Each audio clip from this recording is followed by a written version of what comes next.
भोले शंकर भगवान की जय।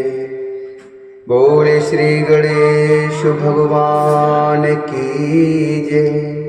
भगवती मैया की जय।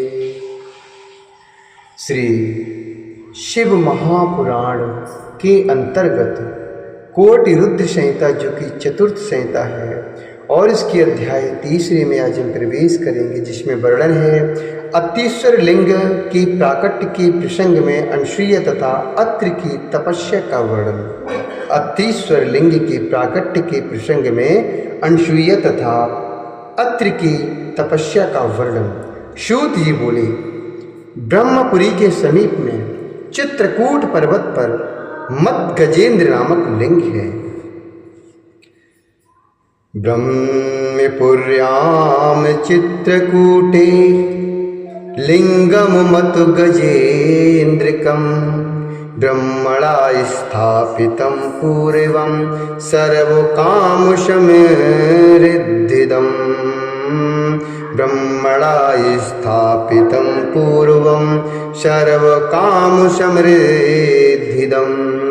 तत्पूर्वदिशि कोटिशं लिंगम सर्ववरप्रदं गोदावर्याः पश्चिमे तलिंगम पशुपतिनामकं। गोदावर्याः पश्चिमे तलिंगम पशुपतिनामकं। सूत जी बोले, ब्रह्मपुरी के समीप में चित्रकूट पर्वत पर मत गजेंद्र नामक लिंग है, जिसे ब्रह्मा जी ने पूर्व काल में स्थापित किया था। वह सभी कामनाओं को पूर्ण करने वाला है। उसके पूर्व में सभी प्रकार के वरों को देने वाला कोटीश्वर नामक लिंग भी है। गोदावरी नदी के पश्चिम की ओर पशुपति नामक लिंग है। दक्षिण दिशा में कोई अत्रीश्वर नामक लिंग है, जिसके रूप में लोक कल्याण के लिए एवं अनसूया को सुख देने हेतु साक्षात शिवजी ने अपने अंश से स्वयं प्रकट होकर अनावृष्टि होने पर मरणासन समस्त प्राणियों को जीवन दान दिया था। ऋषिगण बोले, हे महाभाग्यवान सूत, हे सुब्रत, वहाँ पर परम दिव्य अत्रीश्वर नामक लिंग का प्रादुर्भाव किस प्रकार हुआ है, उसे आप यथार्थ रूप से बताइए। तब सूत जी बोले, हे श्रेष्ठ ऋषियों, सुनिए। साधु पृष्टिम ऋषि श्रेष्ठा कथयामि कथाम शुभाम यामि कथाम सतितं श्रुत्वा पातिकैर्मुच्यते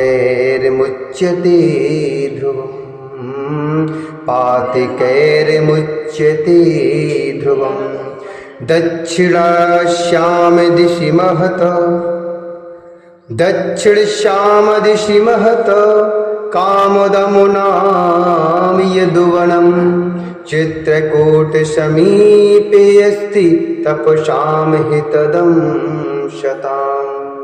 तत्र च ब्रह्मणः पुत्रो यत्रिनामा ऋषिः स्वयं तपस्तेऽपि अति कठिनमनुसूयाशं नविता। सूत जी बोले, हे श्रेष्ठ ऋषियों, सुनिए, आप लोगों ने बहुत ही उत्तम प्रश्न किया है। अब मैं उस शुभ कथा को कहता हूँ, जिसे निरंतर सुनकर मनुष्य निश्चित रूप से सभी पापों से मुक्त हो जाता है। चित्रकूट के समीप दक्षिण दिशा में कामद नामक एक विशाल वन है, जो सज्जनों एवं तपस्वियों का कल्याण करने वाला है। वहाँ ब्रह्मा के पुत्र महर्षि अत्रि अपनी पत्नी अनसूया के साथ अति कठिन तप करते थे। हे मुनि, पहले किसी समय दुर्भाग्य से जीवों को दुख देने वाली 100 वर्ष की भयानक अनावृष्टि हुई। पहले किसी समय दुर्भाग्य से जीवों को दुख देने वाली 100 वर्ष की भयानक अनावृष्टि हुई। हे मुनीश्वरों, उस समय सभी वृक्ष पत्ते तथा फल सूख गए। नित्य कर्म के लिए भी कहीं नाम मात्र का जल नहीं दिखाई पड़ता था। आर्द्रता कहीं भी नहीं थी और दशों दिशाओं में शुष्क पवन बहने लगा, जिससे पृथ्वी पर चारों ओर अतिशय दुखदायक महान हाहाकार मच गया। तब अत्रि की पतिव्रता पत्नी ने प्राणियों का विनाश देखकर अत्रि से कहा कि यह दुख मुझसे सहन नहीं हो रहा है।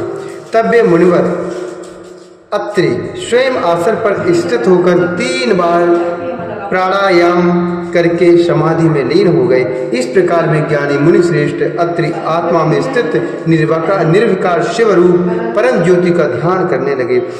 तब गुरु के समाधि में लीन हो जाने पर उनके शिष्य अन्न के अभाव में अपने गुरु को छोड़कर दूर चले गए। तब वे पतिव्रता अनुसुईया अकेली हो गई और वे प्रसन्नता के साथ निरंतर उन मुनिश्रेष्ठ की सेवा करने लगे। वे सुंदर पार्थिव शिवलिंग बनाकर मंत्र के द्वारा विधिवत मानस उपचारों से पूजा करती थी और बारंबार शंकर जी की सेवा कर भक्त से उनकी स्तुति करती थी। हाथ जोड़कर स्वामी सदाशिव की प्रदक्षिणा करके सुंदर चित्र वाले वे मुनिपत्नी अनुसुईया प्रत्येक परिक्रमा में दंडवत प्रणाम करती थी। उस समय उन शोभाशालिनी अनुसुईया को देखकर संपूर्ण दैत्य एवं दानव वहाँ घबरा गए और उनके तेज के कारण दूर खड़े हो गए। जिस प्रकार अग्नि को देखकर लोग दूर रहते हैं, उसी प्रकार उनको देखकर लोग समीप नहीं आते थे। हे विप्रेंद्रो, अत्रि की तपस्या की अपेक्षा अनुसुईया द्वारा मन, वाणी एवं कर्म से किया गया शिव सेवन विशिष्ट था।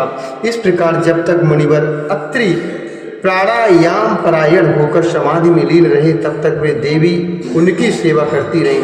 हे मुनिवर, इस प्रकार वे दोनों पत्नी अपने अपने कार्य में परायण होकर स्थित रहे।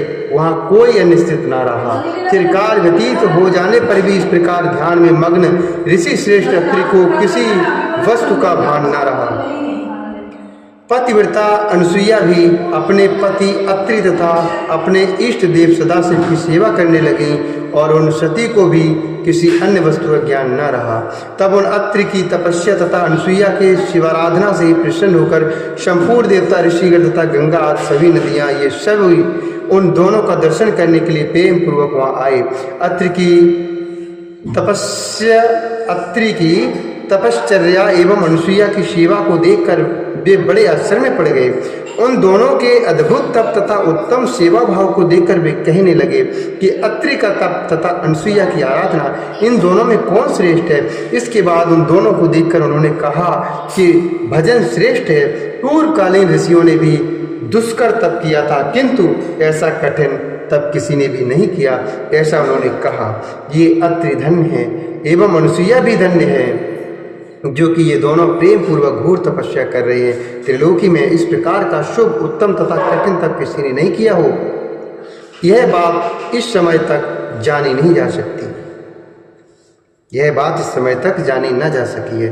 इस प्रकार उनकी प्रशंसा कर वे जैसे आए थे वैसे ही अपने अपने स्थान को चले गए, परंतु गंगा जी और शिवजी वहीं स्थित रहे। गंगा तो साध्वी अनुसुईया के पातिव्रत धर्म तथा उनकी सेवा से मुग्ध होकर वहीं रह गई। गंगा ने कहा कि मैं इन अनुसुईया का उपकार करके ही जाऊंगी। हे मुनीश्वरों, शिवजी भी महर्षि अत्रि के ध्यान से बंधे रहने के कारण पूर्णांश से वहीं स्थित हो गए और कैलाश नहीं गए। हे ऋषि श्रेष्ठो, 54 वर्ष बीत गए किंतु वर्षा नहीं हुई। इधर अनुसुईया ने यह प्रतिज्ञा कर रखी थी कि जब तक महर्षि समाधि में लीन रहेंगे तब तक मैं कुछ भी ग्रहण नहीं करूंगी। इस प्रकार हे महर्षियों, मुनि के द्वारा की जाती हुई तपस्या में स्थित रहने और अनुसुईया के शिव भजन में तत्पर रहने के कारण जो कुछ हुआ उसे आप लोग सुने।